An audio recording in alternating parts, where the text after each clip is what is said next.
It is now 7 o'clock. It is Thursday, July 27th. This is our regular Tallmadge City Council meeting. Thank everyone for coming this evening, and thank those that are watching on live stream. We will start the meeting with the prayer and the pledge. This evening we have Pastor Andy Roberts from the Tallmadge Lutheran Church. Would you please join us for prayer? Will you pray with me? We'll give thanks unto the Lord, for he is good, and his mercy endures forever. Heavenly Father, thank you for the many blessings that you have given to our community of Tallmadge.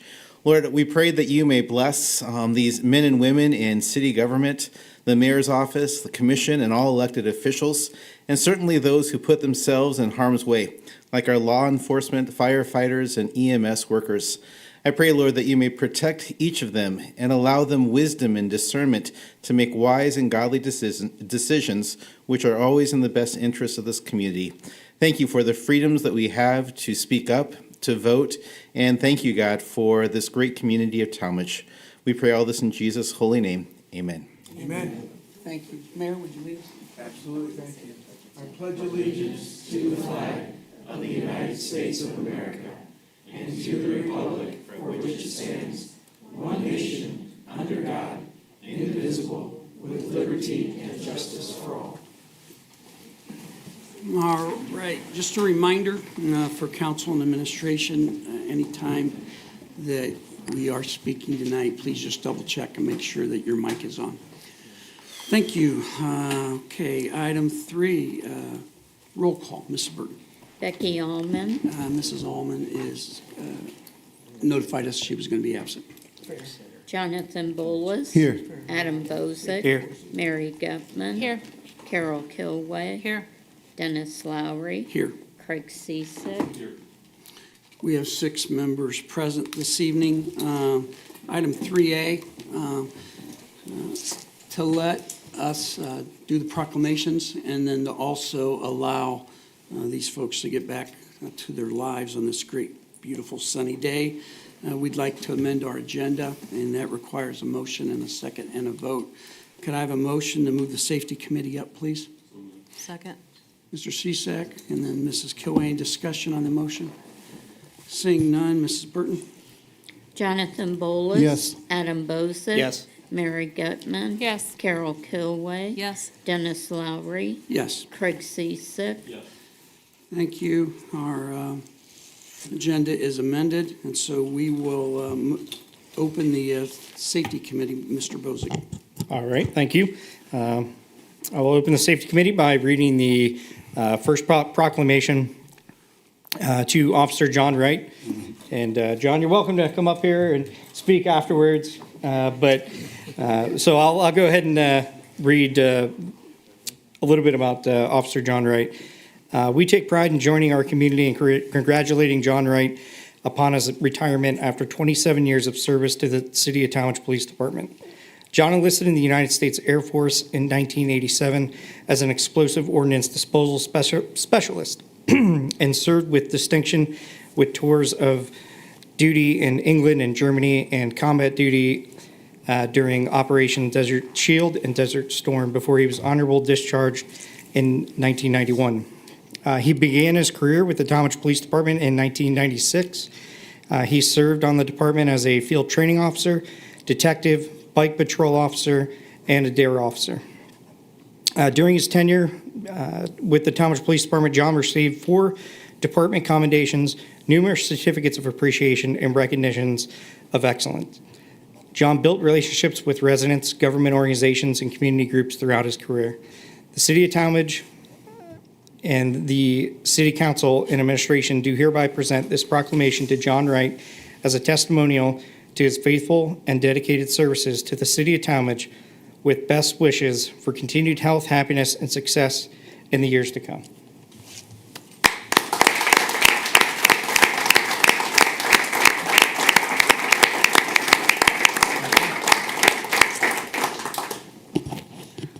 I'm just going to take a second to say it's been an honor and a privilege to serve the community of Tallmadge.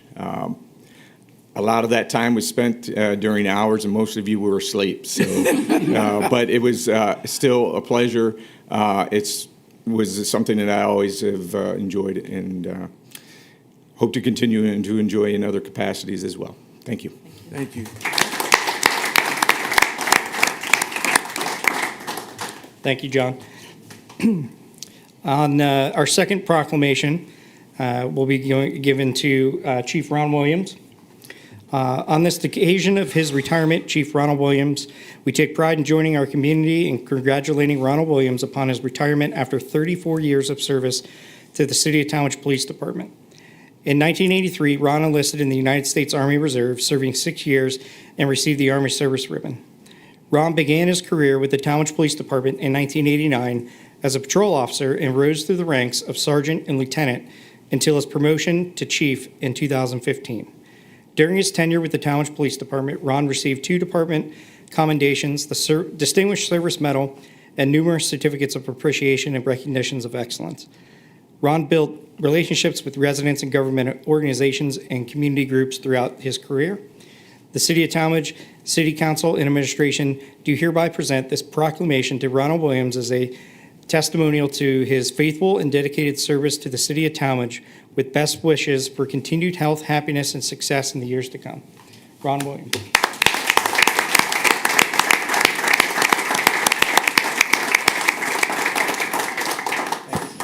Appreciate it.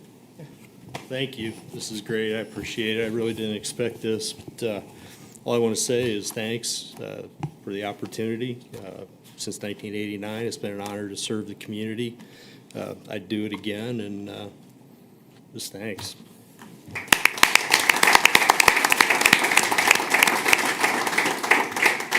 All right, thank you. We have no, going to continue with our safety committee?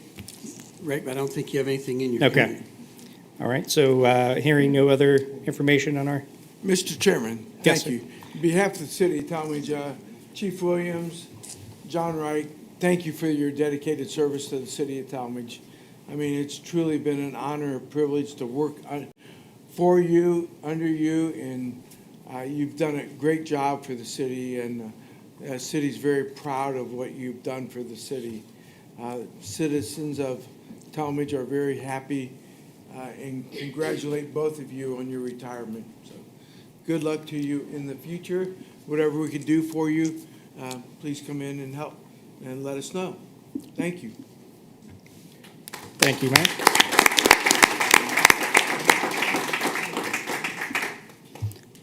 Anything else for our safety committee? Hearing none, I'll close committee. Thank you, Mr. Bozick. Let's move to item 4, correcting and adopting the previous meeting minutes of July 13th. We'll give a second to clear.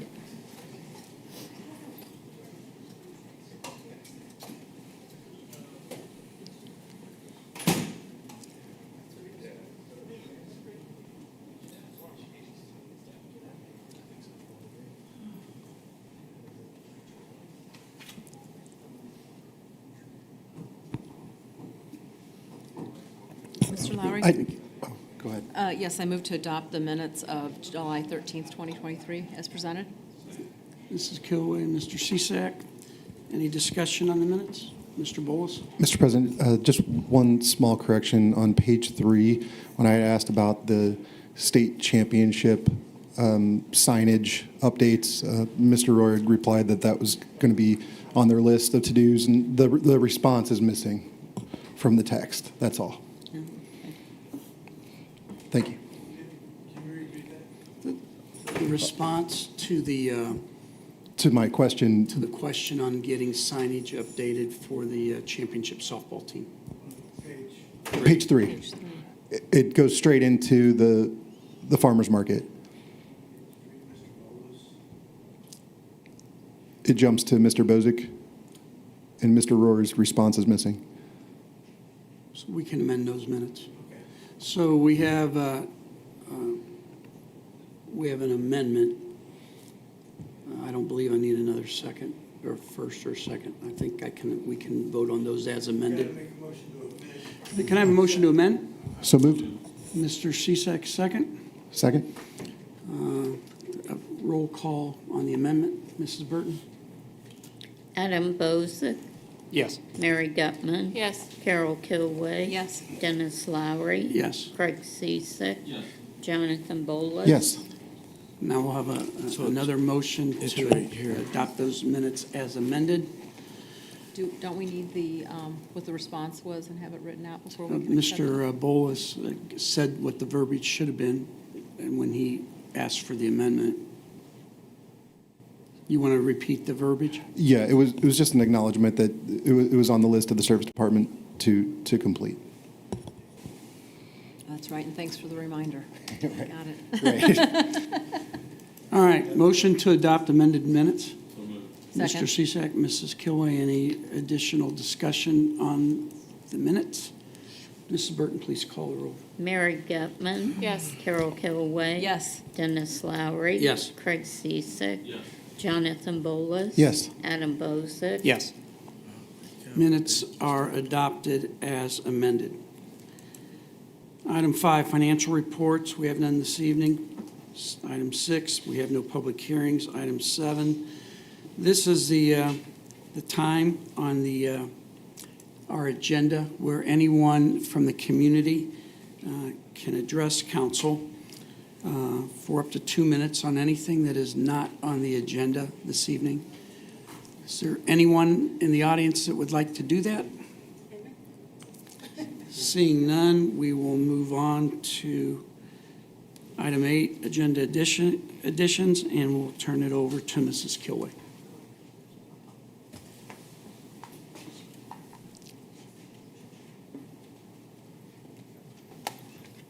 Okay, thank you very much.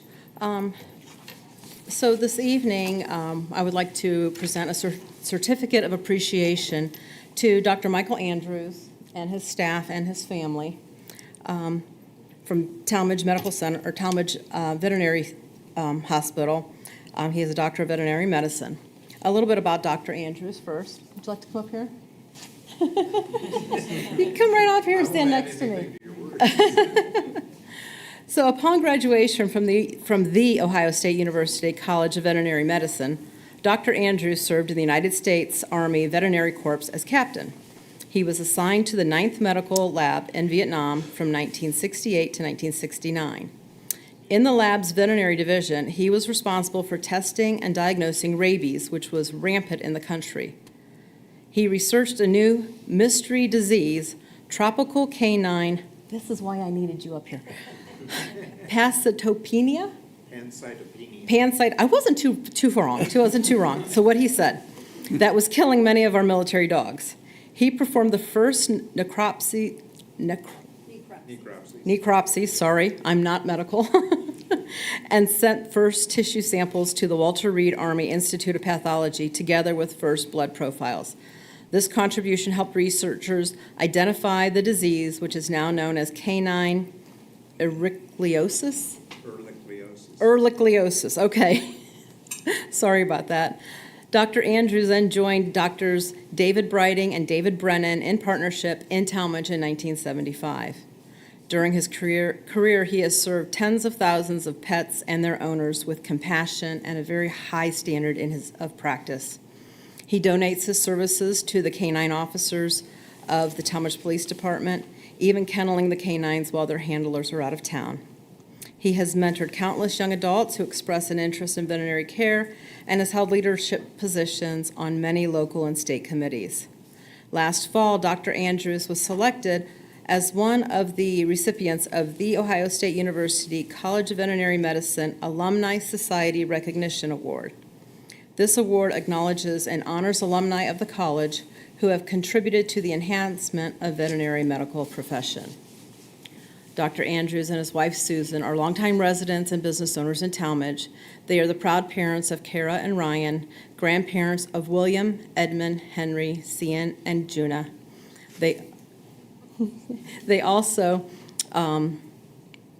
love their fur babies, Cat and Hook, Lucy, and Jamie, and their grand fur babies, Klaus, Walter, Wilbur, Harvey, and Ollie. Did I miss anyone? Did I get them all? Okay. On a personal note, Dr. Andrews has been our veterinarian for the last 6 years when we got our problem child, Lily. We love Lily to death, and I truly believe that Lily chose us for a reason, because Lily knew that she had medical issues and that we would go above and beyond. And this little girl would not be with us today if it wasn't for all the care that Dr. Andrews and his staff has given us. That poor child has had so many surgeries, double ACL repair, everything. And we really couldn't have done it without Dr. Andrews. Just as a testament for how much his staff and his family care, when we pull into the veterinary office, this dog of ours goes nuts and literally jumps out of the car and runs right for the front door and is there before I even have time to shut the door, and the staff just laughs at her. And she knows exactly where to go. She walks in. She goes straight to get on the scale, never stands still long enough to get a weight right, but knows to go to the scale, and then goes and picks a room. We're still working on her numbers. She kind of gets her numbers mixed up a little bit. But the care that she gets there, she just loves them to death, and it's because of the compassion that they have. So on behalf of Tallmadge City Council and the City of Tallmadge, I would like to present to you and your family and your staff this Community Appreciation Award.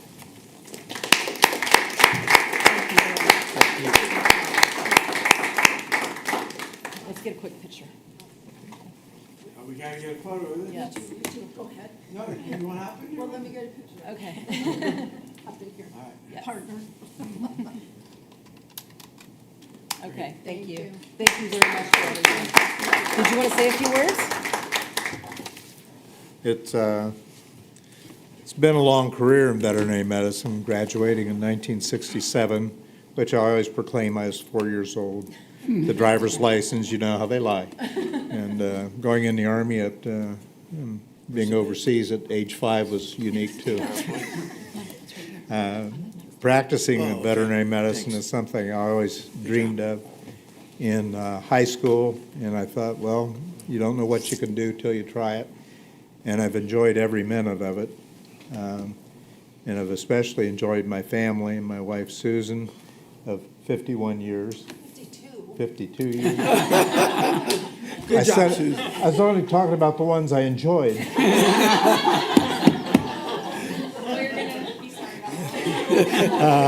Where are you going tonight? Anybody have a place I can sleep tonight?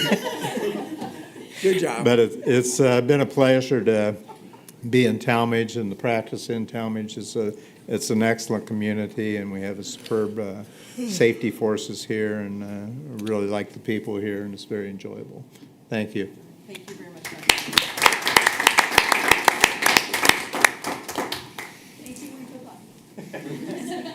Good job. Thank you, congratulations. Thank you very much. Thank you, Carol. All right, let's move on to item 9, administrative officers. Mayor? Thank you. I'll be very short. It's with sadness that I'm going to announce that Dr. Cooper has decided to retire from the city of Tallmadge after 7 years dedication to the city of Tallmadge. I've convinced him to stay on until after Circle Fest, so his last day of service will be August 19th. But Don, I appreciate all that you have done for the city of Tallmadge. I truly believe that the city of Tallmadge is so much better off safety-wise with our DOC, all our programs, all the safety programs that Don has put together, has done an excellent job. And I truly want to publicly thank you for all your dedicated service to the city of Tallmadge. And I'm happy for you. I know you want to go on to work with your family, and I appreciate that. I think that's a great job that you're willing to retire from the city of Tallmadge to take care of your family. So, Don, thank you for all your service to the city of Tallmadge. End the report. Thank you, Director of Administration, Director of Safety, Dr. Cooper. It's a hard one to follow up on. Just a couple quick things. You're probably aware that the Summit County Fair is underway, and that the public safety services in Tallmadge are surveying there very well. So EMS first aid stations and safety planning are done by the fire department, and traffic management is done by the police department. please thank those officers and firefighters when you see them at the fair. It's a hot one, and if you could pass out a bottle of water as you drive by, that also would be greatly appreciated. Tomorrow is supposed to be an extraordinarily hot day with a high heat index. You're probably aware Jessica Simons and Mike Rohr on the Parks and Rec Department have established the rec center as a cooling center for anyone in the city who might need it tomorrow during their normal business hours. So anyone can essentially walk in during their business hours, and Jessica has set up a nice way for them to sign in. They'll get a armband, and then they'll be able to use the front lobby and this concession area. Unless we get too many people, then we might overflow into some other parts. But they won't be permitted to use the facilities, the rest of the facilities, unless they have a pass or buy a day pass. So I just wanted to mention to you that that's going to be posted tomorrow morning on the city's website as well as the rec center's website. And I very much appreciate both Mike and Jessica's leadership on that issue. Just to follow, and congratulations to long-serving John Wright and Ron Williams. Thank you for the proclamation. That was a great idea. They have a combined 61 years of service to the city of Tallmadge, and that is worth our acknowledgement and respect. That's greatly appreciated. That's all I have right now. Thank you very much. End of report. Anything for Dr. Cooper? You're not doing Mr. Bozick? what's that? I didn't hear it. You said that the ordinances. Okay. Thank you. I just had a couple of follow-up questions related to, I believe the last meeting you'd mentioned, we're still in the process of looking for new police officers. I was wondering if you could provide an update on that. Sure. We're in the final part of the process, finishing up the background checks and doing the final step before an offer is made by the city is an interview with the police chief. We just had a person signed up for that meeting with the police chief, and the person took a job at the city of Kent. So they canceled that last meeting with the chief. So we would have offered that person a job, very likely. So my guess, I just heard yesterday, I believe, the estimate is in the next month or two, we will be making an offer to 2 officers. And then, sorry, thank you. The other question I had was related to the comp study. I know we've heard that parts of it have been finished. I believe maybe you guys have met on to discuss some of it. Can you just kind of give us a quick update on that? I didn't understand the question. The comp The study. comp study. Comp So study. we've just kind of finalized some information. We wanted to make a comprehensive information sheet for the department heads, and we just finalized that today. And our intention is next week and the following weeks to get those meetings with the department heads scheduled as soon as possible, get their feedback, and then bring that back. Okay, great, thank you. And then my other question was kind of going back to police department and fire department related to just, do we have maybe probably too detailed of information to get right off the cuff here, but with the need of police officers, do we have kind of an overview of what our overtime hours are for our current officers? And has that equated to needing maybe potentially more police officers than we've anticipated? The overtime that right now is just kind of filling shifts. I don't think we're anticipating that. I think we anticipate when we hire the 2 new officers that overtime would then back off. I don't think we're not in a position, at least on the police side, that the overtime is indicating that we need to increase staffing. Fire department, we continue to monitor the overtime. We have upped the part-time staffing a little bit higher recently, but we do monitor the fire overtime a little closely. If you want figures, I can compile some information about what kind of overtime we've been seeing and unusual spikes, if we have been having any. I can kind of give you a monthly report of what kind of overtime we That see would be from those helpful. Yeah, departments. thanks. Yeah, I just wanted to make sure that we, you said like a month or two, we might have an offer. It seems like we missed the opportunity maybe for this current one because he went somewhere else, but, a month or two away, and if we're already kind of seeing overtime hours now, that may indicate that we're already behind the curve. So anything we can do to speed up the process, I don't know what can be done, but I think anything we can do would be greatly appreciated. I do believe that Chief Bohan, that he's now in place, that's his number one priority, is to work on personnel. We do have a list of personnel. Captain McGee and Captain Eichler are both high, that's their number one priority, is to finalize that list, get it to Chief Bohan, so we can make those tentative hires. Unfortunately, the guy from Kent, the guy on our list decided to go to Kent. That's just the way it goes. I mean, we really want to hire police officers. Right. Sure. Thank you. That concludes all my questions. Thank you. Any other questions? All right, let's move on to Director of Public Service. Good evening. The only thing I'm going to report on for the report is the summer camp. I think all of them are doing water events tomorrow. They're at the pool, they're at a splash pad, and I think they're doing something with hoses over at the park. And then we have access for those kids at the Lions Hall. The Lions Hall is air conditioned, so if anybody needs to get in, we can get them in there. So, and that'll be the end of my report. Anything for Mr. Rohr?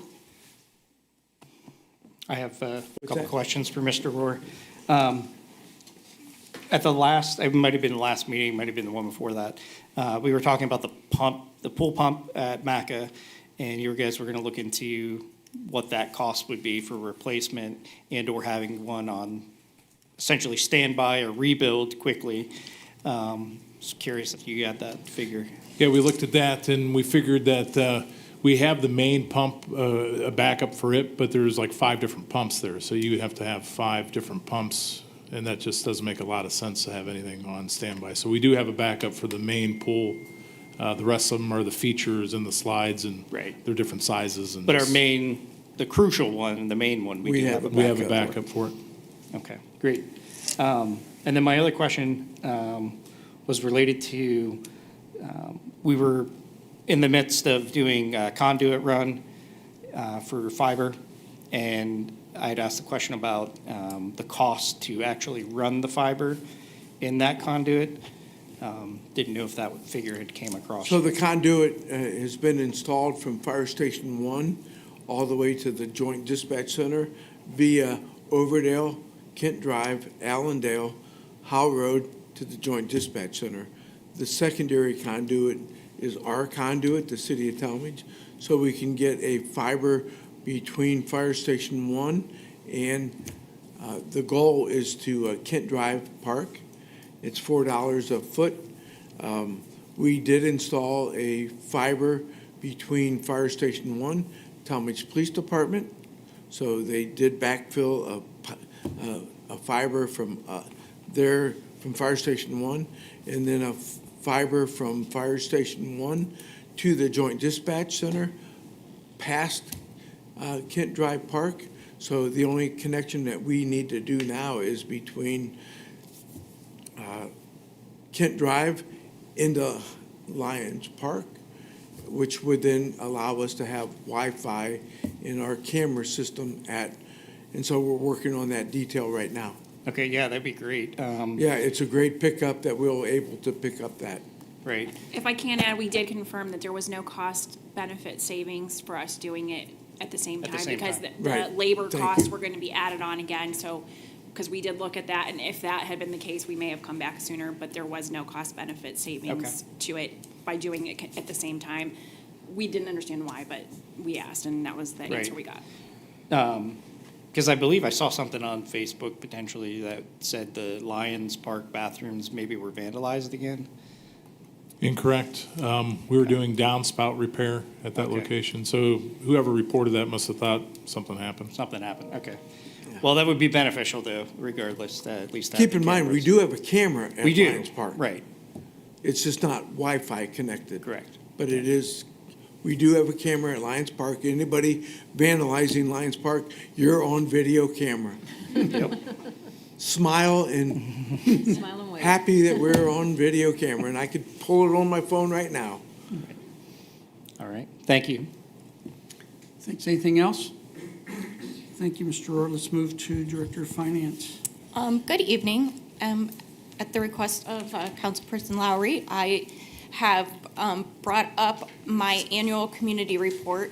This is for 2022. This is just a small report that I put together for our community, businesses, different people who don't want to take the time to go through a 200-page financial report, and gives them kind of a glimpse into the finances of the city. So I'm just going to briefly go through it. We do have, I've been doing this since 2016, would have been for fiscal year 2015 that I've done this. So there's 6 of these available. They're all on our website. If anyone would like to see historical reports. And just briefly, this is just an overview for somebody to read. Just lists some different awards, shows that we do submit this report to the Government Finance Officers Association of the United States and Canada for review. They do have an award program where if you meet all the criteria for reporting and transparency and those kind of things, they issue you an award for that. So we have received that now for every report we've done. So for 7 years, 7 reports now that we've been able to receive that. We give the resident a brief overview of city government, let them all know who all we are and who we need to contact. And then by page 3, we get into the finances. Here, initially, we let the residents know where are we getting the funds to operate our city? Where do those come from? Top number 1, as we all know, is our income tax. That's our primary source of revenue. We have 2 levies, and you'll see we've had really good, steady growth on that. This is 10 years worth of history for that.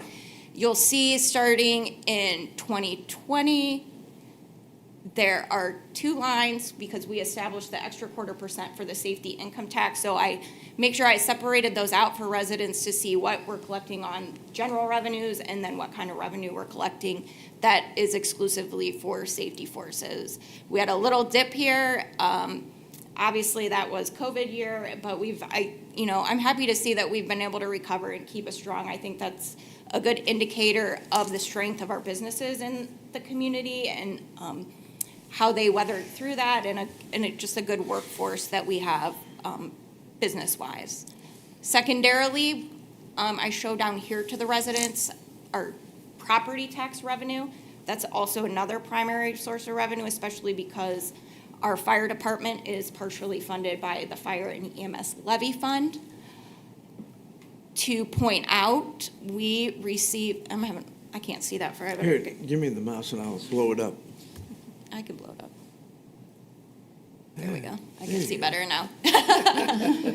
We receive, on a $100,000 home, the city receives $169 of the $2,188 the taxpayer pays. So this is just to show the taxpayer how the city is using their property tax money, and then over here, based on a dollar, where their other dollars are going. So you can see 70% of the property taxes we pay here in Tallmadge go to our school district, which is the case in most places because in the state of Ohio, that's how our school districts are funded. There's some that goes to the county, the libraries. 7 cents. So we get about 7 cents on every dollar that is spent. The third kind of major source of revenue that we have is our charges for services on our utility systems. Obviously, our water and sewer departments and our major operating funds within themselves, and they are a major source of revenue, our water and sewer. Then also included in our charges for services, we do have charges we would have at the recreation center for MACA. So those are things that we charge the resident to do, and they pay us for that service. You'll see down here is a 3-year history of where our revenues fall. As you can still see down here, our primary source of revenue is income tax, charges for services, mostly relating to water and sewer charges, and then these other smaller areas. Then I proceed to go into how our government is used. Again, there is a 3-year history for every category of expenditure. You have general government, which is just basically the general operations. You're talking about the finance director, the administration of government, the mayor, council, all those administrative functions of the city. We have police, fire, which are our second and third, and of course, you can see over here, the big, huge one are our utilities. So that's why utility expenses are high, and that's why you see utility revenues are also high as a result of that. And as we've discussed, part of that is the charges we're receiving from Akron and Summit County for our sewer bills. This third page is a little bit technical, but I still provide it because some people might find it interesting. And this is based on basically the balance sheet and the net position of the city. And it breaks out our net position into assets, liabilities, and then our net position, or our money that we have available for other things. This is the page that prompted the request for this presentation.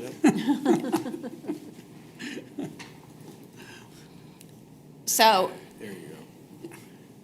our assets are basically, it's money, things that we have, things that we own, possessions, that's cash, money that's receivable to us, all of our capital assets, so all of our buildings, all those, and then ignore deferred outflows of resources. It's way too technical.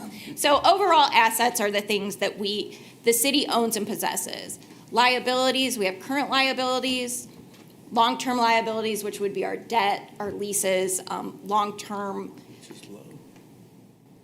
items that we would owe to employees for compensated absences, those kind of things.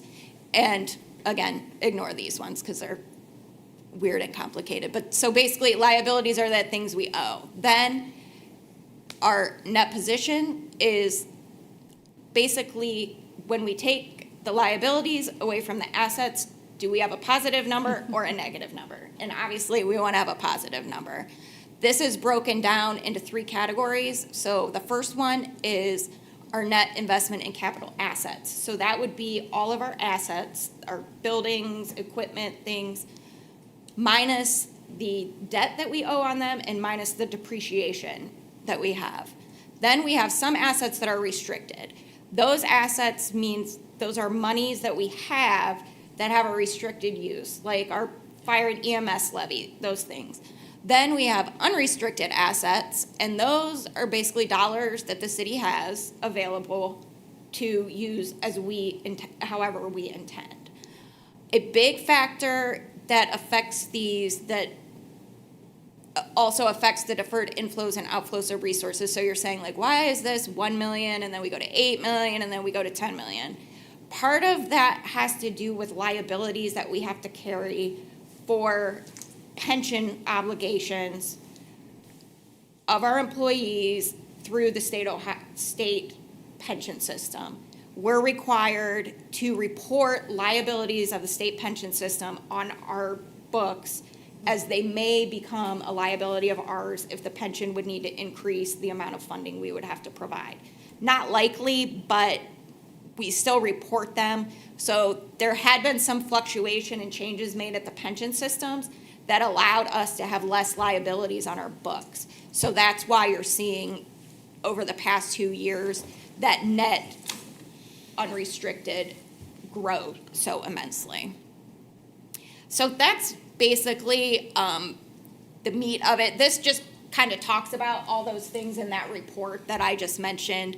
That this here is actually where it talks about the retirement system and the OPEB expenses, which is other pension expenses.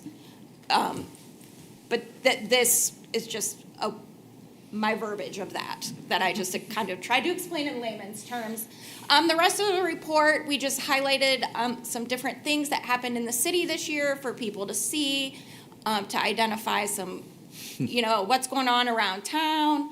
And then kind of the last page just gives some fun facts for the residents to see, statistics, who are our top employers, what are our school districts like, those kind of things. So hopefully something that our residents can kind of just flip through and see if, we did do a Facebook post putting this out.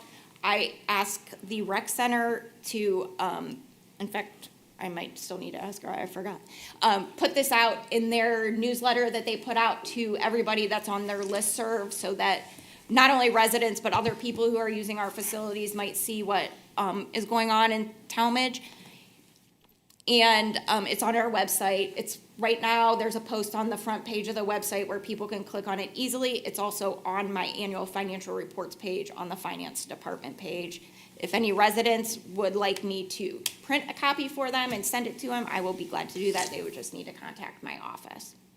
And I'll be glad to answer any questions anyone would have on the report. So, Mrs. Gilbride? Yes. When you get awarded for the report, number one, I noticed they changed the name over the years. It used to be CAFR, now it goes by another name. Well, this is not, This is different? this is a different, so there's two reports that I do each year. One is not called a CAFR anymore, it's called an annual comprehensive financial report. It was discovered that abbreviation was actually a derogatory word in other countries, and so they stopped the use of it. I didn't. So it's actually, I've been using that terminology for over 20 years, so it's very hard for me to, I have to really think about not saying that. So that is the big report that's 180 some pages long, which is also on there. This is called a popular annual financial report, and it's called popular because it's supposed to be popular for you to put out to the populations of your city, something that they can actually briefly look at and get an overview. So both of those reports are submitted and both are reviewed separately. So my question is, when those organizations, that organization looks at us, are they just looking at the detail of the way we operate, or are they also looking at those balances, the assets, the liabilities, and they're saying that your city is in fine shape? It's what they're meeting standard ratios or whatever? What they're actually doing is just they're awarding us based on the information that we're giving in the report. They're not making judgments about our financial stability. So they're saying you're presenting information in your financial report that is transparent and gives the appropriate people the information that they need, and it's been audited, it's accurate, you're providing the information that you need to provide, so the people that do need the financial information are getting the information that they need. Same thing with this. They're making sure there are criteria. Are you how are you distributing it? What information are you providing? Is it readable? Is it those kind of things? So our bond rating is based on the information.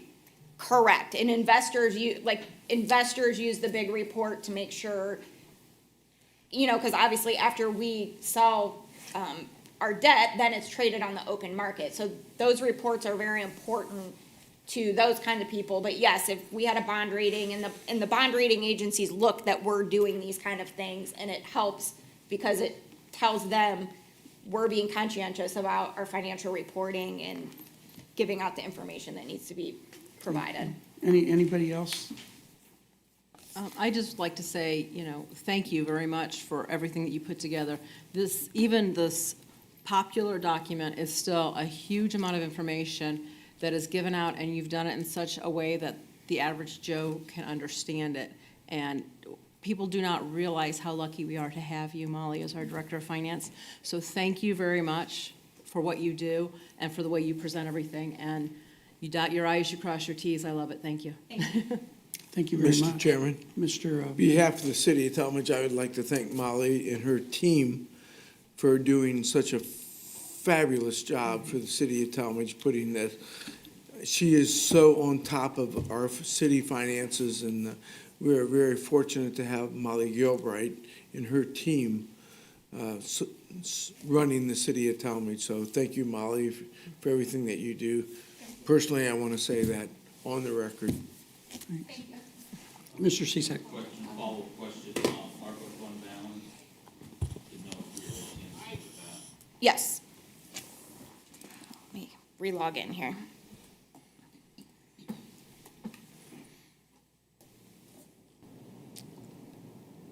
We have $484,475.12 unaccounted for at this time. $484,475.12. And Mike Rohr would like that.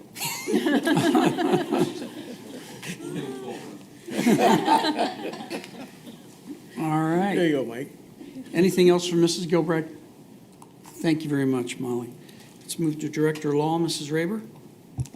Thank you. I too just want to give my thanks to both Officer John Wright and to Chief Williams. I've had the opportunity to work with them for almost 20 years, and they've both been a pleasure and honor to serve with them. So thank you to them for their committed service. I also wanted to just report that we are moving along with our recodification. It is a long process. As I reported to you all earlier, we're not anticipating that we'll have anything to come before you until summer of 2024. But that process is underway, and we're working on that. So I'm excited. I think when it is done, it will help clean up some of the obsolete provisions. It will help reconcile some of the things that need to be, that are duplicative or unclear, and it will also just consolidate it into a format that will be more user-friendly, more searchable, easier for people to access, so that's always a good thing. Thank you, end of report. Mr. Cisak. Yeah, I have a question. Paul, you said that we use a company that codifies, so are you doing the recodification internal to your department, or is that going? It's external, and we are going to be moving it to, basically, the host will be we'll change the host, and it'll be linked to who we use for our website. So it'll be all connected. So you'll be able to type in a search term and actually search our ordinances instead of having to go to a different host page to do that separately. That's what I recall. Yeah, so I'm excited about those functions.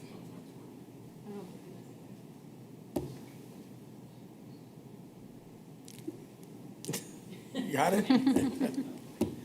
Is it still not working? You want to move down to Mrs. Ullman's? All right, we have a glitch, but we're adaptable.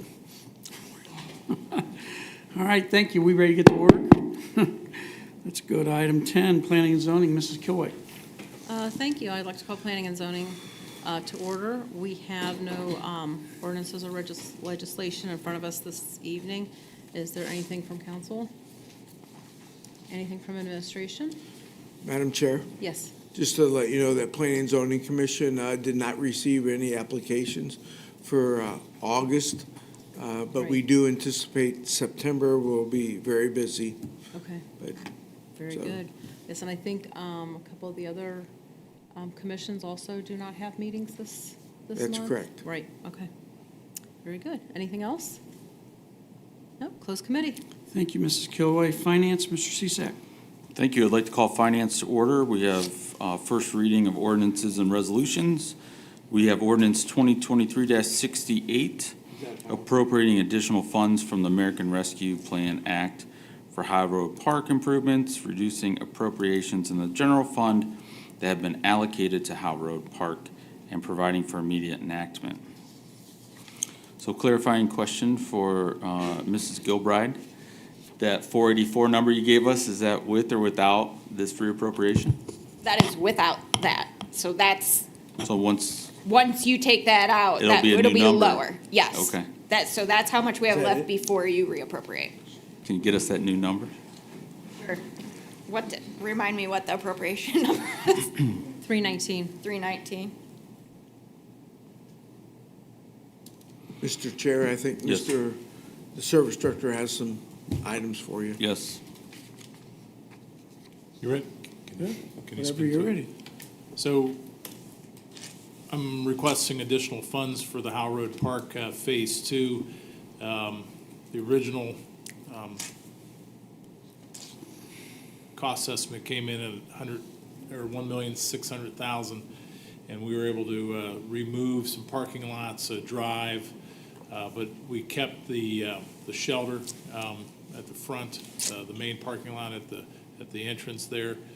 Because the reason why we're putting in a new shelter is the old shelter is going to be part of the dog park. So it won't be used for family gatherings or anything. And then the new restroom unit, which is to the left, it's that orange square. That'll be new, it'll be updated, it'll be very, very nice. And then the dog park itself, which is the yellow figure 8 looking section there. So what was removed out of that $1,600,000 was these back parking lots and the playground unit, and there was a trail and some other stuff that we took out of it, and that brought us down to the 1 million total, and we had 757,000 that you guys allocated towards this project, and that's why I'm looking for the 300 plus to finish this up. So The new total that would be left if this were approved would be $165,475.12. thank you. Mr. Chair. Yes. Mr. Rohr, if you could just point out real quick in that illustration, the new features items we are going to be getting at Howe Road are parking lots, Scroll down, dude. I'll go up to the screen, actually. the restroom, Here, what is that? It's a pointer. Take a mic, Mr. Rohr, or use, If you okay. want the mouse, he could take the mouse too. He just took it. He's got it. You pushed the wrong button. I did. All right, hang on, let me get back to it. Probably could just take the mouse. I'm trying to get back to it. From the beginning, slideshow, from the beginning. Is it asphalt, or is it like chip and seal, or is it just gravel? That's it. All right, you ready? yes, sir. Use the pointer, not the other button. Are you ready? So here's the entrance, the new entrance coming in, the existing parking lot, and the road that takes you back to the ball diamond and then the old tennis courts, so you know where we're at. Yep. This is the proposed new parking lot with the shelter. This is the dog park with the existing shelter, and this is the new restroom unit. The old restroom unit would be down in here, and this is where the old shed was at that we have already removed, and these would be the parking lots that we chose not to pick up because that was an additional 600,000. Does that make sense? Now, these parking lots, are they asphalt or gravel or chip and seal? This parking lot right here Yeah. will be asphalt. That's the only parking lot we're expanding. At what price?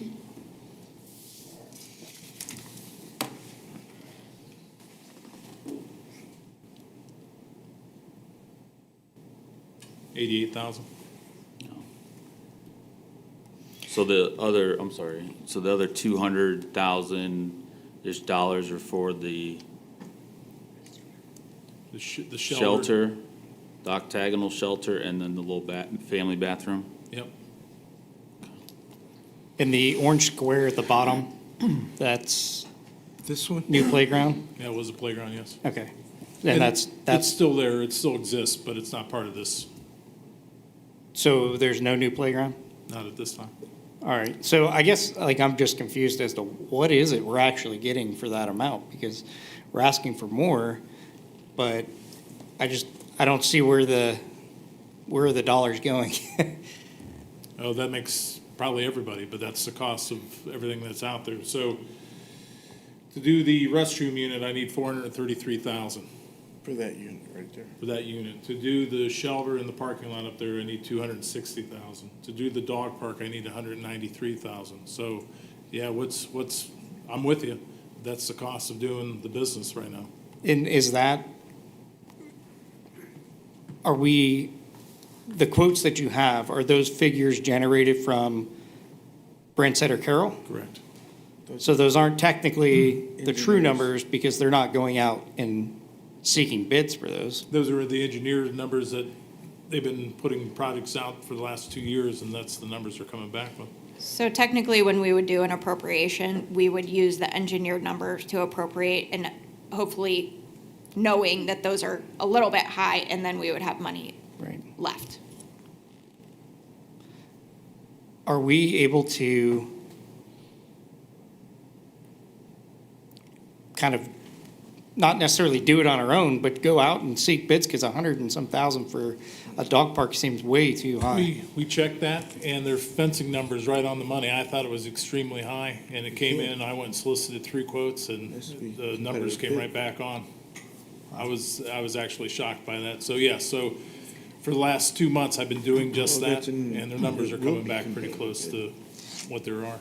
So the initial allocation of the 757, what did that include? That included the dog park and the restroom. You just said the dog park needed more money for it. No, I don't. So at the end of the day, the dog park is $195,000. The restroom is $433,000. And then the shelter in the new parking lot up there is $260,000. And there's a $93,000 contingency on that. So basically, I think if we do nothing tonight, we still have the authority through council legislation to build the dog park and build the restroom Correct. but to go forward with completing the park, you would like to add money to allow For the shelter the shelter, in which the is parking lot. in the parking lot. So do we currently have a playground there? Yes, It's that light colored rectangle? yes. This one right here, right? There's currently a playground there, yes. Mr. Rohr, Yes. if you don't do some parking back by the playground area, how far will people have to walk to get back there? Well, just like the games are played there now at the ball field, people park in the grass, and there is a small parking area right up there, and then you do have the tennis courts, So we would continue to let people drive back there? correct. Mr. Rohr, Yes, you said you eliminated a trail. yes. How much was the trail, and did it connect to any of our other trail systems? No, the trail was just a trail. Dave, can you zoom in around the shelter? Right here? The orange octagon up to the front, can you zoom in on that? So can you see this line right here? There was a bridge, and then it came down this way. Okay, That trail was 174,000, and I removed that from the plan. okay, it wasn't a connector, No. okay. It's a nice feature for the park, but I don't think it's necessary at this time, and we can always go back to add that later. Right, I mean, it sounds like a brush hog and some grindings and, I mean, that, I'm just, picturing, some of this stuff can potentially be done internal, So I don't know. we've done that, so the demolition of the old restroom unit, Yeah. we proposed to do that in-house, we took that out. The demolition of a concrete pad, we decided to do that in-house. Saw cutting asphalt, we decided to do that. I mean, there was things on this Sure. original list when it was 1,600,000 that we got 600,000 off to do. Yeah.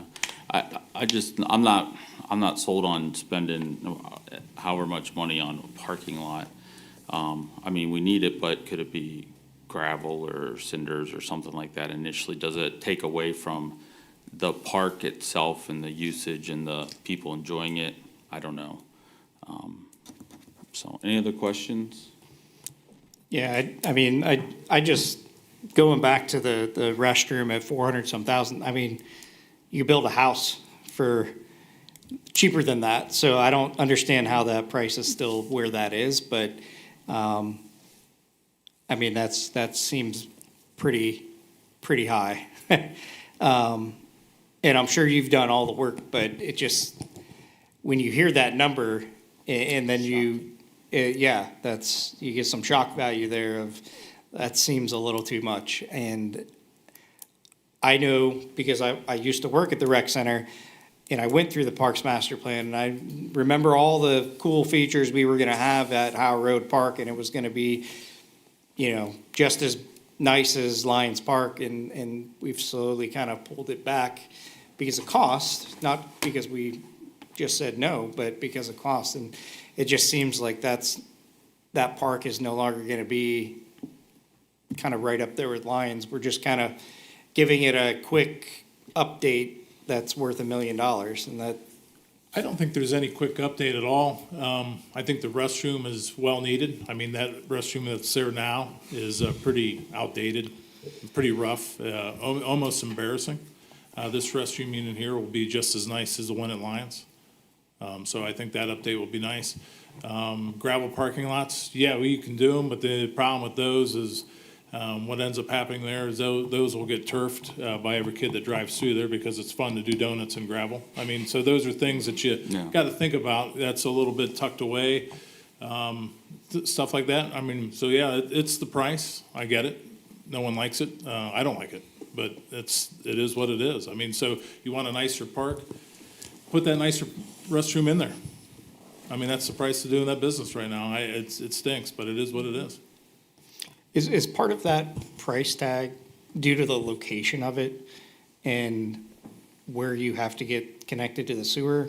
We actually moved it closer. We actually, if you notice, the old one's down in Right there. here. That's the shelter. The old one's right here. So we actually moved it closer, and so no. Mr. Bowles? Yes, thanks. Just a few thoughts. Holistically, we haven't yet gone through the ARPA Round 2 submissions for how to use the 484 remaining funds balance. Are there components of this proposal that could be included in a new submission that maybe are more urgent versus some that could be budgeted for in the following year? Absolutely, there's always that case. So at the end of the day, what you end up losing is the shelter and a parking lot for that. So the dog park, as the mayor stated in the beginning, that $700,000 should cover the dog park and the new restroom. Mr. Chairman, Yes. I mean, the number one priority at Howard Park should be the restroom facility. That is, I'm sure most of you have been out there to see this thing. It is deplorable that we as the city of Tallmadge allow a restroom to be operational at Howard Park the way it is today. So if we can reduce it or whatever, modify the funds, but we got to build a new restroom facility at Howard Park. So, one of the things I'm struggling with, I guess not struggling, just trying to think through. I do not have a dog. I have a cat, and they don't have cat parks, but we have dog parks. They have cat strollers. I know. So I'm trying to get my head around the number of our residents, who's going to use what the most. And so I see that that we are dedicating a lot of square footage to a dog park, and we eliminated a trail. And, I mean, I just know that a lot of our residents walk on trails, and maybe the thought process is they already have enough trails to walk on. We don't need this one right now. And then I look at the location of the bathroom, and it seems like the people using the dog park are the closest to the restroom, and the people at the playground and the shelter are the farthest away. But maybe we just tried to locate it where everyone had equal access. Looks like the T-ball field's right by the. And the T-ball, well, you want That's those, perfect. you want the T-ball field to be Yes. close to the bathroom. There is a reason why we moved it to that corner. Good choice. So that's all I'm trying to think, that's all. Yeah. Mrs. Mr. Cisak? Yes. Okay, I just want to kind of reiterate, when we did the Parks Master Plan and we did the surveys, the number one thing that came back is people wanted a dog park. And as I'm going through the city, every door that I'm at, there are dogs at literally 95% of the households in Tallmadge. And I'm not talking just one dog. There's multiple times that 4 or 5 dogs are living in a house with the rest of the family. And I keep getting repeated questions. When is the dog park going to be done? When is the dog park going to be done? That has been the number one recurring theme over the last year and a half, is when is this dog park going to be done? I know it's a lot of money, but when we committed to the Parks Master Plan, we committed to bringing amenities that the majority of the residents are going to be able to take advantage of. And then we're given this, a nice surprise with the ARPA funds that are actually going to help us fund this instead of it coming out of our general fund. I don't like the extra costs as much as anybody else does. I really don't. But I do think that there needs to be at least a compromise some way to get this thing completed. Mr. Cisak? Yes, ma'am. I'll agree with Carol on the dogs and say that when you go to the other dog parks in the area, they're busy. And it certainly, I think, is something that would be used in our city as well, and appreciated by our residents. So I don't doubt that. The numbers hurt, Mm-hmm. It would hurt more if it was coming out of our direct taxpayer-funded budget, because I'm aware the ARPA money is still taxpayer dollars. But like Carol said, it was a surprise, and I don't know that, are we going to put that restroom in a budget down the road if we don't do it now? And are people going to use a dog park that has a crummy restroom as much? So if we're going to do this, let's do it all the way.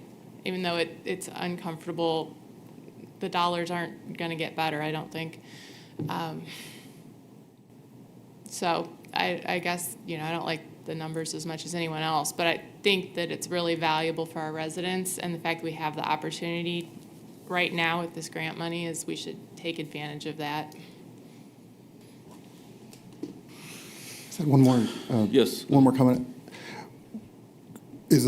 One last thing to consider is we haven't taken really any submissions for round 2 projects to use this remaining balance. So my only hesitation is more so how to use that remaining funding.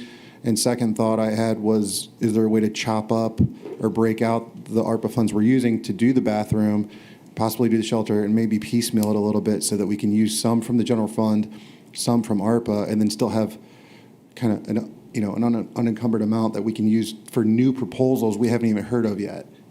That's my only thought. Yeah, well, I mean, there was probably 30-plus items on that original ask list for the ARPA funds. Right. And we went through and kind of the top 10 bubbled to the top, so to speak. So there's still some from the first submission that could carry over to the second, based on their worthiness. Whether or not we move forward with them is still undecided. I wouldn't recommend adopting this at first reading, just based on, maybe Mr. Ward can put together a couple different scenarios, A, B, or A, B, and C, and try to get us to the most comprehensive, complete, with the bathroom, without the shelter, with the dog park, with the bathroom, with the paved lot, without the dog park, with the shelter, something like that. Just so we can have, I think, a better understanding and a more holistic approach to seeing this completed. Mr. Chair. Yep. There's actually, I think, you said if we do allocate this money, there'll be about 174,000 left from the ARPA funds. Somewhere around there. 165. 165, okay, so I misheard that, 165. So, Mr. Roy, I believe you said the trail was 175. 175. So we're missing the trail in that.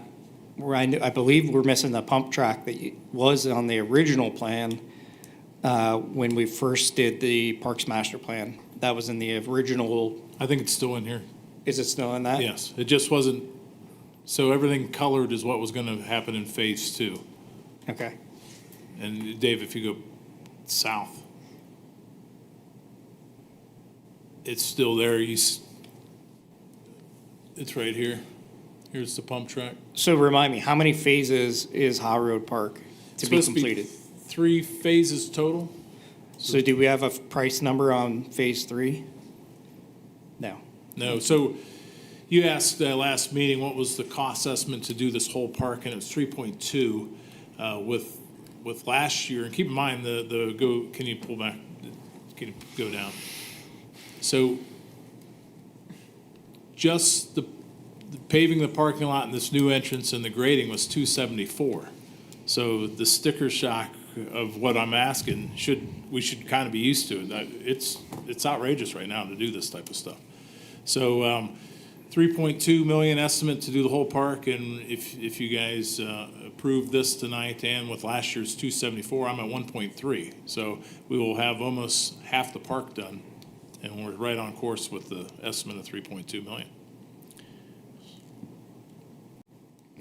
I guess I'm not to say that we shouldn't do it if we can't do it all, but knowing how far it's taken us to come to this point, and luckily, as Ms. Gutman had said, luckily we got some of those ARPA funds available to put towards this park. I would be concerned about our capability of doing phase 3 in the future if we still owe another $2 million left over to finish off the park. And I agree with you, because this is only one park out of 11. Correct. I've got game plans for the other Correct. 10. So Right. yeah, you're looking at it, right? Right, because if I recall, I believe it was like 13 million or something to do all the parks together, 11 or 13 million if I remember the number right. So And that there's a was- lot left to do throughout the city, and I would just like to know, how do we come up with the best plan that isn't going to cost us $400,000 for a restroom with gold toilets? I mean, And I wish they were gold, but they're not. I just, I have to believe the engineer's estimate to put that restroom in is high. I think when we go out to public bid, I think you'll see a much better favorable price to come in. Yeah, so there again, there's no gold toilets at Lions Park. It's very similar to the Lions Park restroom. It's just where construction prices are at. So, Mr. Cisak? Yep. If I understood or understand what we were just kicking around there, we have 165,000 left in ARPA if we approve this as presented tonight. We can complete phase 2 if we spend 175,000. Puts the trail back in, right? I need another 600,000 To do phase 2? Then never mind. I just, I don't think 165,000 left is very much money to piecemeal some feel-good only ARPA have projects. I would rather find something meaningful to put that in and to try to almost complete something. Or that's Mrs. Kilby. Well, I Go do know ahead. that part of the ARPA funds, we went and put streetlights on Southeast Avenue, and that ended up coming in much less than what was originally budgeted. So we could potentially use it as safety for the whole city by putting streetlights not only, on Southeast, but there's Southwest, there's Northeast, there's Northwest. A lot of those streets don't have a lot of streetlights, and cars are just racing up and down, and people are walking on the streets. So, I think 165,000 would go a long way in just helping with the safety of the city as well. Because I think it came in under $12,000, is that correct? Or around 12,000? Yeah, it was like 16,000, okay. 16, but I think we Just a budgeted little like We had 32 budgeted or, 33,000, but it came in at 16. So Right. That 17 is back in the. Yeah. Well, I would, I know Mr. Cesek said he wasn't in favor of adopting this at first reading, but to get things going, I would be in favor of doing it instead of just kicking the can down the road for a couple months. But again, it would require all six of us to agree to that, or it's just going to wait 30 days or whatever anyway. So I would make a motion to adopt this at first reading. I'll second that.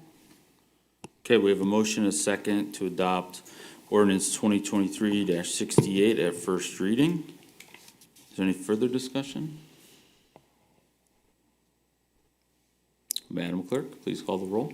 Carol Kilway, Yes. Dennis Lowry. Yes. Craig Ciesick. Yes. Jonathan Bolus. Yes. Adam Bozick. Yes. Mary Gutman. Yes. Thank you.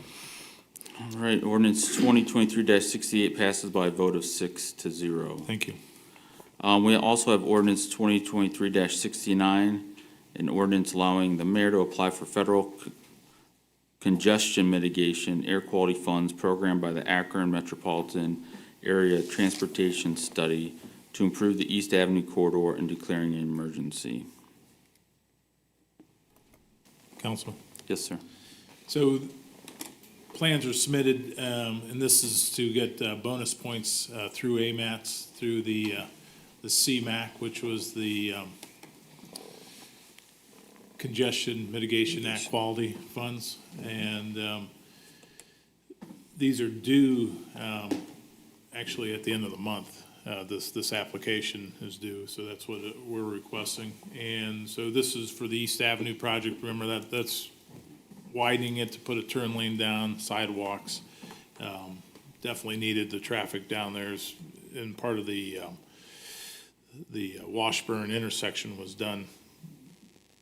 So we were anticipating this, and the detailed design for this should be done in 2024. The road right-of-way, it would be 2026, and then these funds that we're applying for would be available in 2028 to get the project started.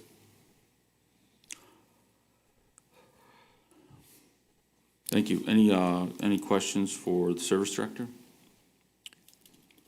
Yes, Mr. Sisak. Yes.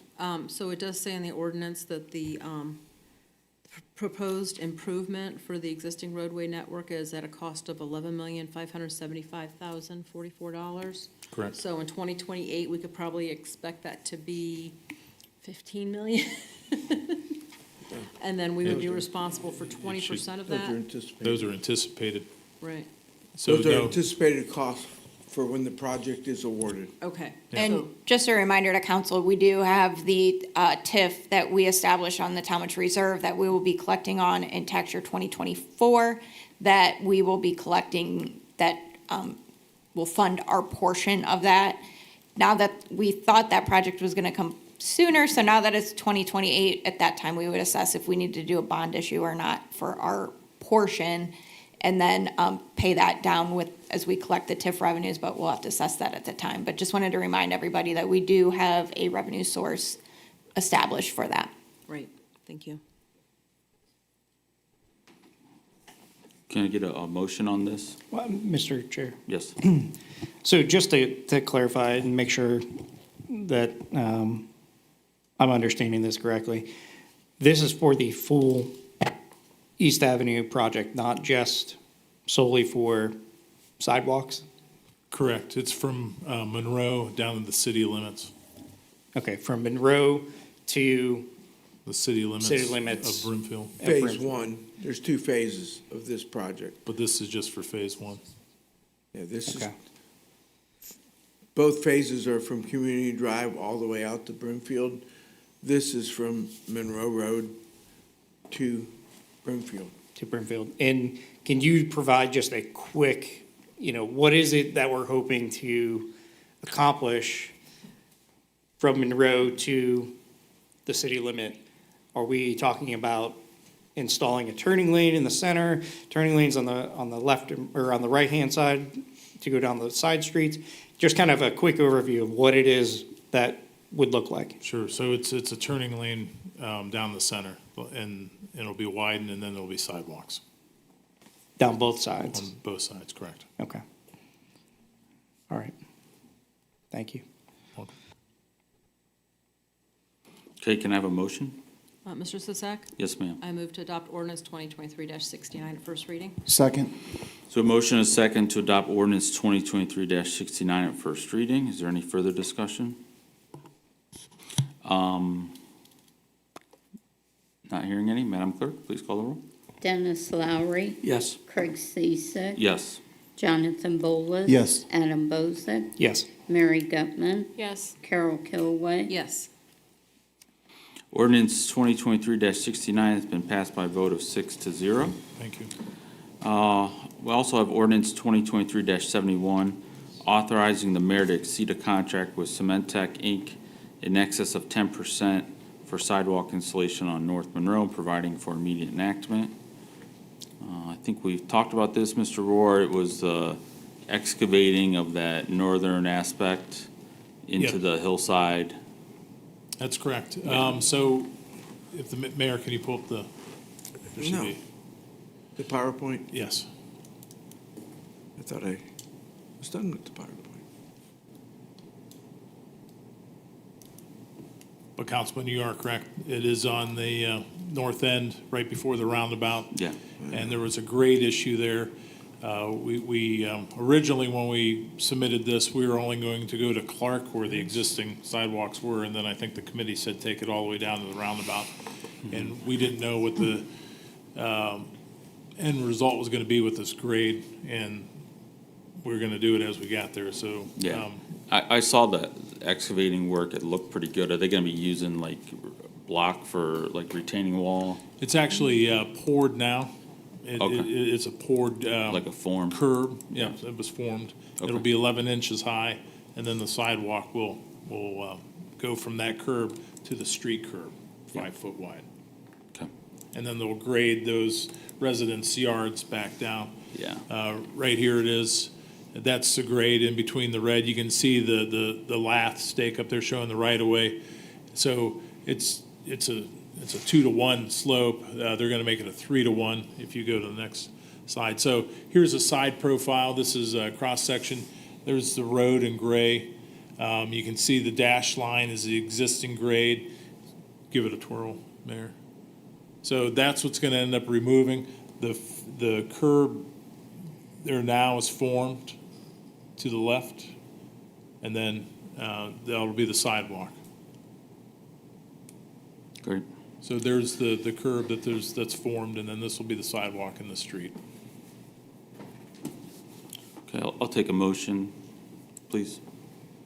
Mr. Sisak? Yes, ma'am. Move to adopt ordinance 2023-71. Second. So a motion is second to adopt ordinance 2023-71 at first reading. Is there any further discussion? Mr. Chair. Yes. So you had mentioned that this includes the retaining wall. Does this factor in the additional cost of the extension of that sidewalk? I know that it was being paid by the schools, I believe. Yes, so We thought it was easier if our contractor just billed the school for that additional 120 feet that the school requested. Okay, so that's not being billed to us, not, okay, thank you. Any other questions or discussion? Hearing none, Madam Clerk, please call the roll. Craig Ciesick. Yes. Jonathan Bolus. Yes. Adam Bozak. Yes. Mary Gutman. Yes. Carol Kilway. Yes. Dennis Lowry. Yes. Ordinance 2023-71 has been approved by a vote of 6-0, I'm sorry. Thank you. Is there anything else to come before finance this evening? Hearing none, I will close committee. Thank you. Thank you, Mr. Cisak. Great job tonight. Let's move on to personnel. Mr. Bolus? Yes, thank you. Call Personnel Committee to order. We're all present this evening, -1. And we have nothing on the agenda tonight. Does anyone have anything for personnel from the administration or council? Just want to recognize Councilman Bowles for coming in to meet with the administration on the personnel study. We did meet again after you had left and made a couple changes, so we'll meet with you again. But we are meeting with department heads starting, I think, Monday morning. Okay, yeah, no, thank you again for having me in and going through the process. And what was discussed, just for transparency, they're targeting the August 10th meeting to have that presentation currently, again, pending any changes, but that's the target as of right now. Yep. Thank you. Thank you. Anything else for personnel this evening? All right, I'll close committee. Thank you. Thank you, Mr. Bolus. Community issues, Mrs. Gutman? Thank you. I'll call community issues to order. We have before us a first reading resolution 2023-9, a resolution opposing Ohio Issue 1 and providing for immediate enactment. This is sponsored by Councilperson Kilway, and in that spirit, I will turn it over to her for comment. Okay, thank you very much. I'm very much opposed to issue 1, primarily for the fact that it takes away our one person, one vote aspect. Issue 1 requires a 60% majority of voters to amend the Ohio Constitution, and it creates a system where 40% of the voters could deny the will of the majority, thereby diluting the power of the people and the integrity of the one person, one vote. It's utilizing a costly, low turnout August special election to propose the question to the voters. And this was done after, just a few months ago, the General Assembly outlawed August elections except to certify for fiscal emergencies at the local level. And at the time, Secretary of State Frank LaRose, Ohio's chief elections officer, stated that the August special elections were bad news for the civic health of our state. He told lawmakers that August special elections waste tens of millions of taxpayer dollars and allow too few voters to make big decisions. This isn't how democracy is supposed to work, he toned. It was his view that the electoral integrity before some lobbyists told him he needed to reverse his position, and in record time he did. Last November, LaRose did declare that he would oppose expanding signature gathering requirements because that would disadvantage grassroots citizen groups and empower special interests who have deep pockets, and he was told to hire more people with clipboards. And then within months, LaRose did flip on that pledge as well. It is ending the 110-year practice of the one person, one vote, and deciding constitutional amendments by weighing no votes 1.5 times more than yes votes. And part of the stipulation is it requires, instead of collecting valid signatures on just 44 of the counties, it now is requiring it on all 88 counties, and it's almost virtually impossible for that to happen. So I would just, if anyone has any questions, this is where I feel that we really need to show the people that this is a very bipartisan resolution. This affects everybody. It's not just a Democrat thing. It's not just a Republican thing. It impacts everybody. on how we can make changes to our Constitution. There was another fact here that I wanted to let everyone know as well that is pretty pertinent, and I want to get the numbers correct.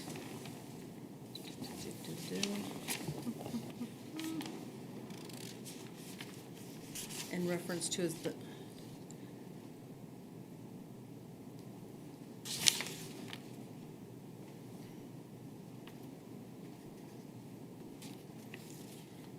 excuse me, because I lost where I'm at here. Okay, so while Ohio citizens have been very judicious with their initiative power, and over the 111 years, they've adopted only 19 of 71 amendments. That's only 27% to advance any type of an initiative.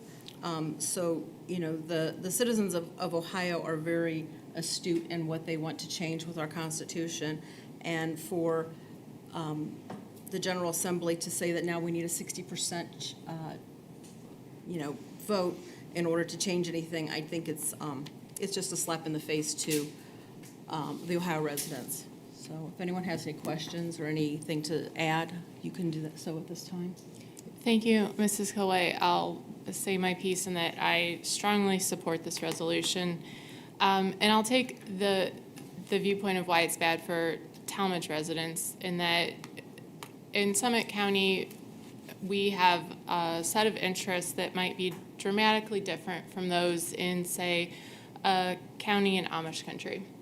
And if this Ohio Issue 1 was passed, that Amish country county could prevent any citizen initiative from ever seeing the ballot. So our Tallmadge residents couldn't even vote on something they wanted to bring before voters because of something they didn't like in Amish country. That's not democracy. That's not fair to Tallmadge residents.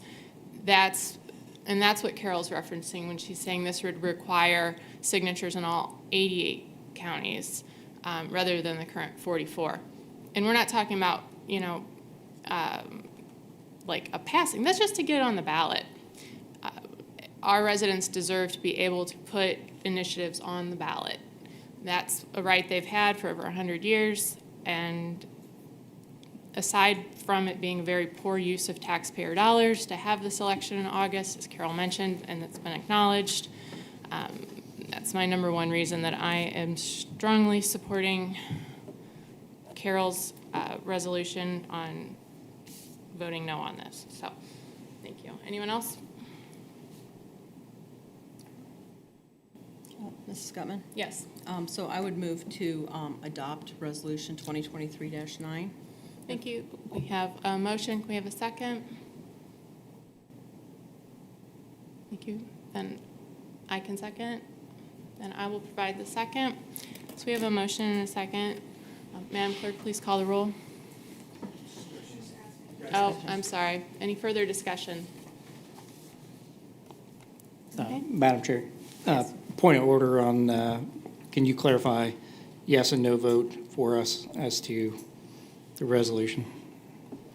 The resolution is in opposition to issue 1, so the resolution opposes Ohio issue 1.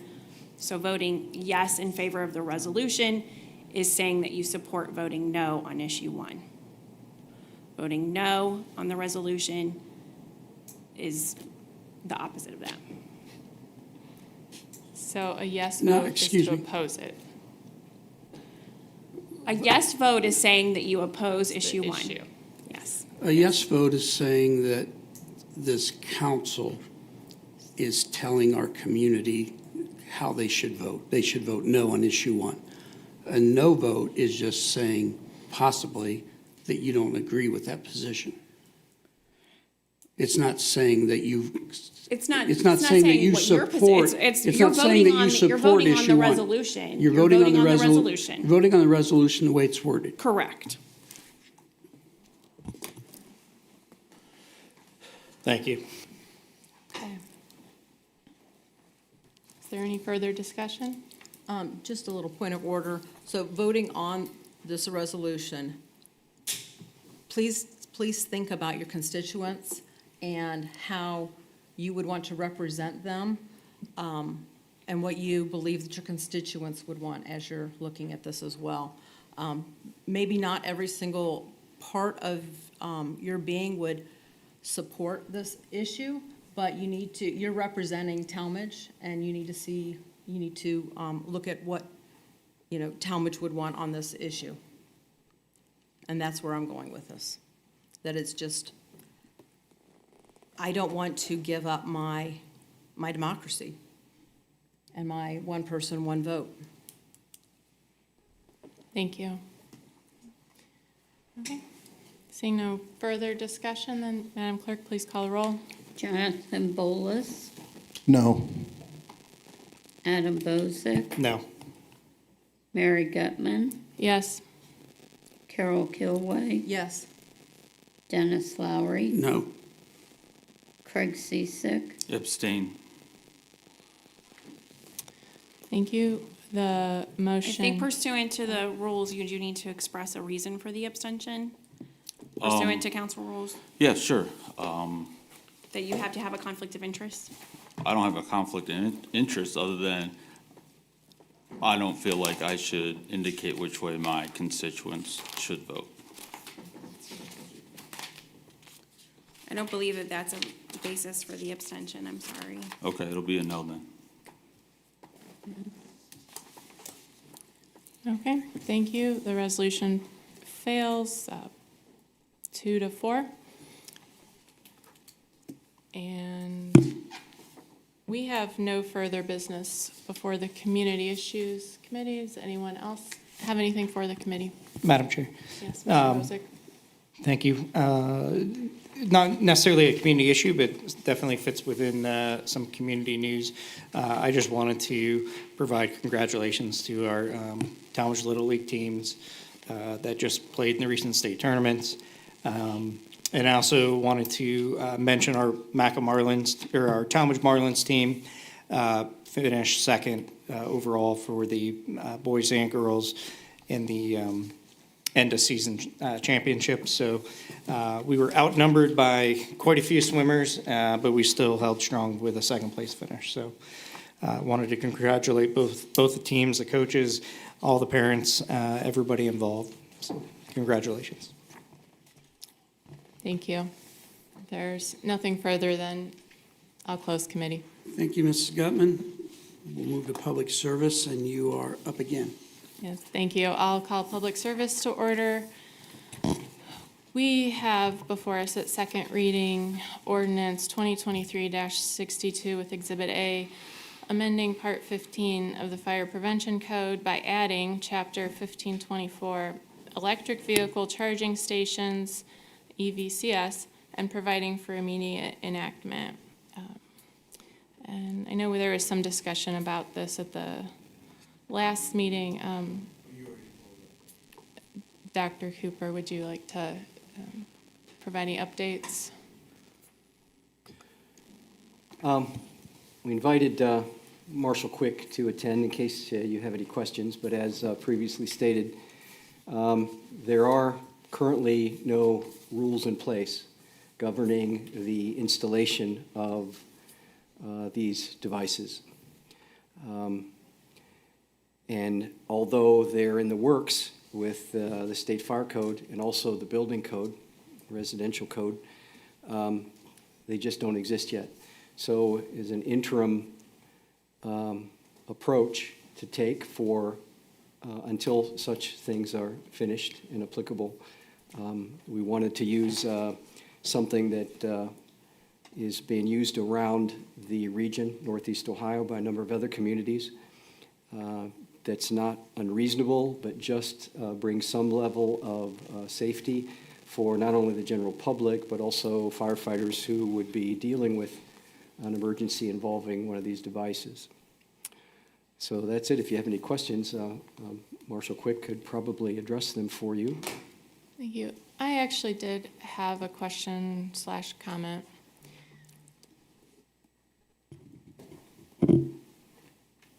And this is regarding Part L under the general requirements. the statement that any attendants shall be trained in the operation of the EVCS system and able to supervise and respond to emergencies. If I remember correctly, this isn't actually like text that you all wrote. Is this taken from another source? Yes. Okay.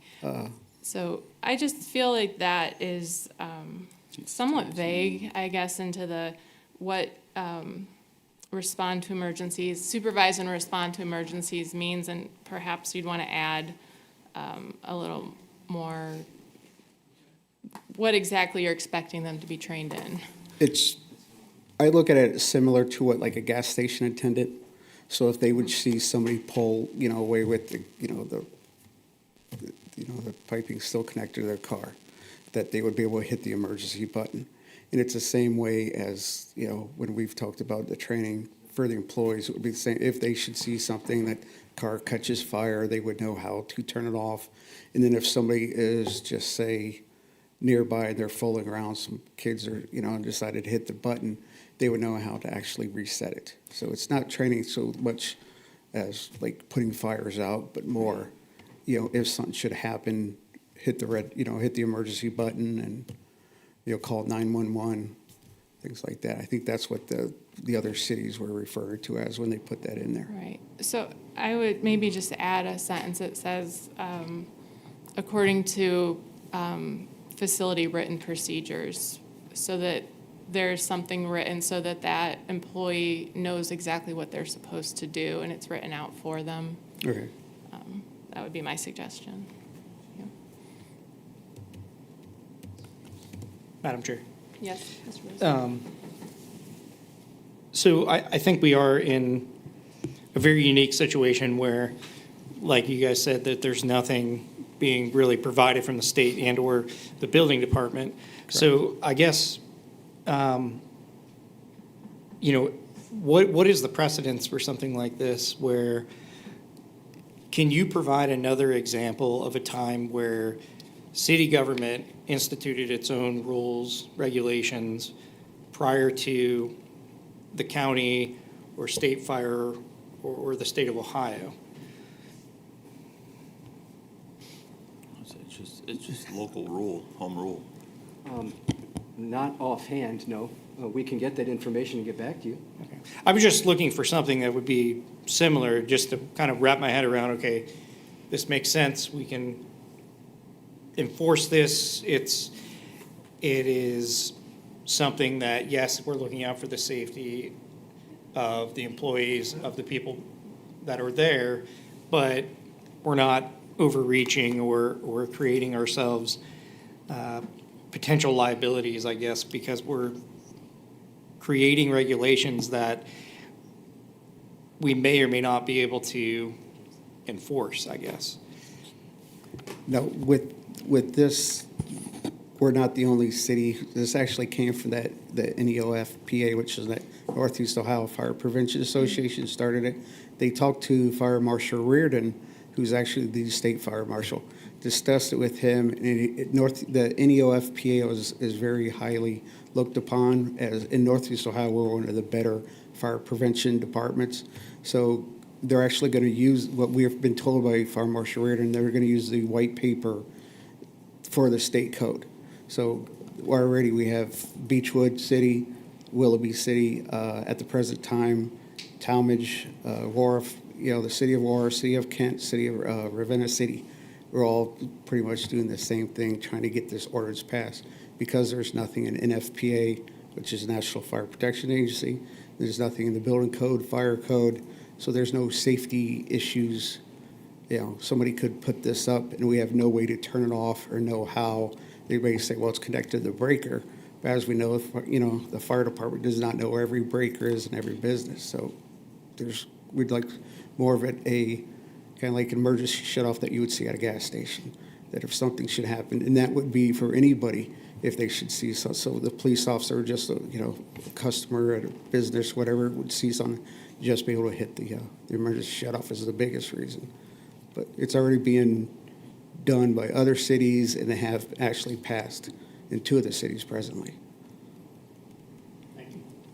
And Mr. Bozick, if I can just add, there's oftentimes that municipalities will exercise their home rule authority. Under the Ohio Constitution, we are permitted to do that, and as a charter community, we can set regulations. There are some areas that the state has preempted us from, but this is not one. And in fact, even within our fire code, there are certain things like our fee structure and things like that that are in there that are specific to us that are not necessarily guided by the state. So oil wells would be another example that has since been preempted, but cities reacted because there wasn't state guidelines. And so that's just another example.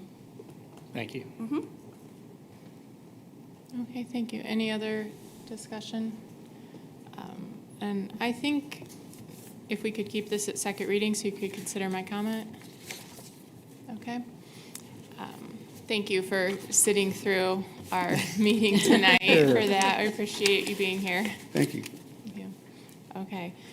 Then we also have at first reading, ordinance 2023-70 with Exhibit A, authorizing the mayor to enter into an intergovernmental agreement between the County of Summit and the City of Tallmadge for use of fiber optic conduit and providing for immediate enactment.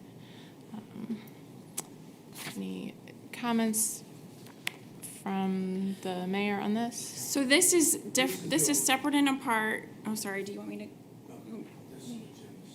That's fine, no one's looking at it. Okay. So this is separate and apart from what we previously did with the other conduit. This is, I believe the mayor actually mentioned it in his report earlier, that we have conduit available already, a connectivity between the fire station and the police station, and that the county would like to put fibers in our existing conduit that's mutually beneficial for both parties. There's like minimal cost to us. It's essentially running the power and electric to a portion of the boxes. That's it, but we do get the ability then to also have that nice redundant eventually connectivity to the PSAP. So it's mutually beneficial, and we're just asking for your approval for that. And we would ask for first reading adoption of this particular one because time is of the essence as this project's kind of underway. Okay, thank you. But there's no cost to us. Sure. Could I have a motion? So moved. Second. Second. Okay, Mr. Lowry, Mrs. Kilway, and do we have any discussion, further discussion? Madam Chair, I have Yes, Mr. one Bozick. clarification question on the exhibit that we were provided. Can you explain what the yellow line is? And then I believe there's maybe a blue line on that as well, and I see a green one. That's a number that needs to be filled in, contains the number count, and then I don't have a green one on mine. I don't know if maybe that was. A phone number, so those are just the other yellow one that I see is a phone number. So those are just little minor things that we were gonna clean up, and I don't, Oh, no, I mean the actual On the exhibit map. There's a map on the Oh, bottom. I'm sorry. Of that, and there's some yellow lines that run down Stadium, and then it looks like it. that's a technical thing that I can't tell you. Okay, it looks like it loops back, yes, sir, that's it. It looks like it loops back around maybe to connect the garage, and then there's a blue line at the bottom. I was just curious what those different lines signify. So here's Overdale, here's Fire Station 1. The line comes down Stadium Drive, through the back driveway, Our Lady of Victory, and comes across North Avenue, right in front of City Hall.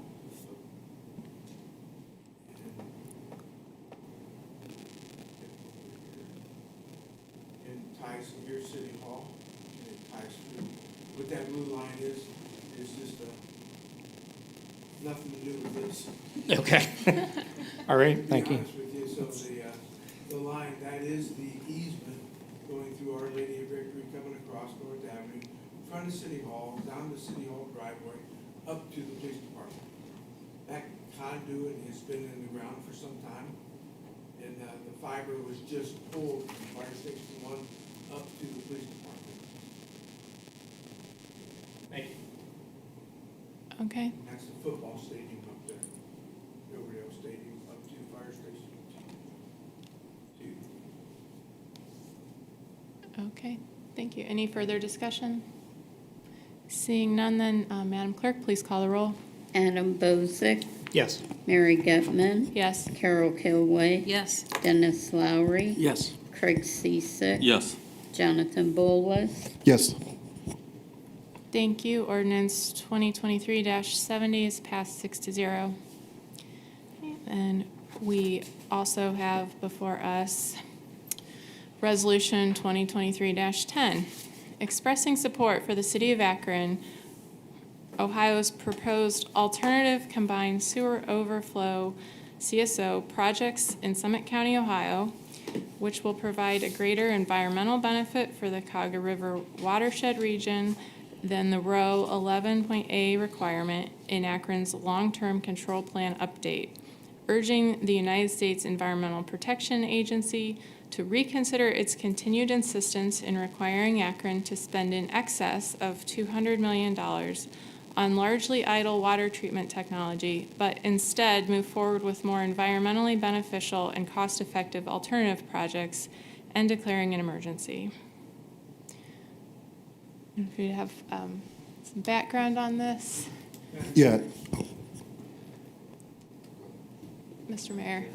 Yes. So the city of Tallmadge has two sewer districts. 2/3 of Tallmadge Sewer District from, and I'll say, North Monroe, South Monroe flows to the city of Akron. The other side goes to DOES, Summit County, which ultimately comes back to this district.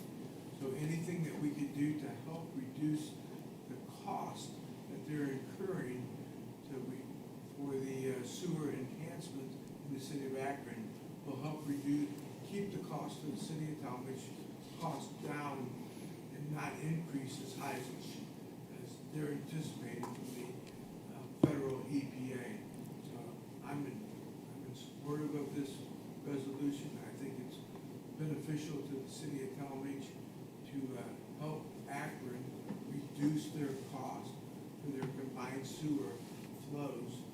And that's why this ordinance or resolution is in front of you tonight.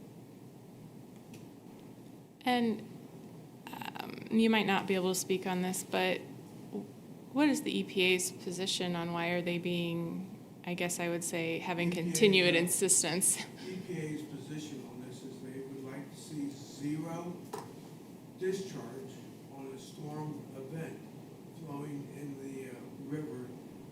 And Akron has done tremendous work reducing that overflow coming from not only city of Tallmadge, but all of Akron residents through the main trunk line. They put that big tunnel in the ground, and so any overflows, the overflow water goes into the tunnel, and then they pump it out at a controlled rate. EPA would like to see more of the combined sewers flowing into a controlled system. And I think Akron has served their purpose in meeting the EPA requirement by reducing the amount of flow going in the Cauga River. And I think this is an excessive request from the EPA to the city of Akron to ultimately make it 100% reduction. They've done a phenomenal job of doing this work. And ultimately, if they have to go forward with the next phase, it will only cost the city of Tallmadge sewer residents, 2/3 of Tallmadge residents, extremely a lot of money. Okay, thank you. Could I have a motion to adopt? So moved.